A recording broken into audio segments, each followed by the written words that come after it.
সেক্টরে সুপারি গিজারদের কোনো পরীক্ষার সুব্যবস্থা ছিল না, পরীক্ষা পদ্ধতি ছিল না। হাজার হাজার শ্রমিক বাল্কের নৌযান ট্রলার নিয়ে তারা সেই কক্সবাজার থেকে নিয়ে আসে, চিটগাং থেকে নিয়ে আসে, বাংলাদেশের এক প্রান্ত থেকে আরেক প্রান্ত তারা নৌযান চালাতে পারে।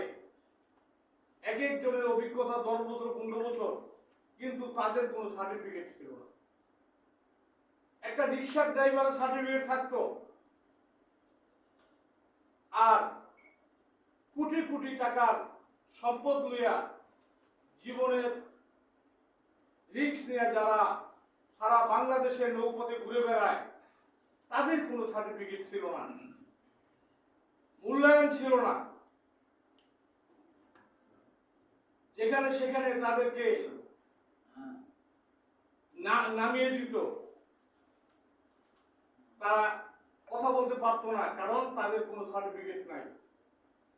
তখন বাংলাদেশ কার্গো ট্রলার বাল্কের শ্রমিক ইউনিয়ন সরকারের কাছে আবেদন করে, নিবেদন করে, আন্দোলন করে, সংগ্রাম করে, শেষ পর্যন্ত আমরা এই সুপারি গিজারদের পরীক্ষা পদ্ধতি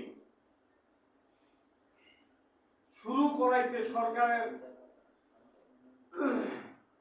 কর্তৃপক্ষের দৃষ্টি আকর্ষণ করতে আমরা সক্ষম হয়েছি। আমাদের বাংলাদেশ কার্গো ট্রলার বাল্কের শ্রমিক ইউনিয়নের প্রচেষ্টায় প্রায় 1 যুগ হলো এই বাল্কের শ্রমিকদের পরীক্ষা পদ্ধতি শুরু হয়েছে।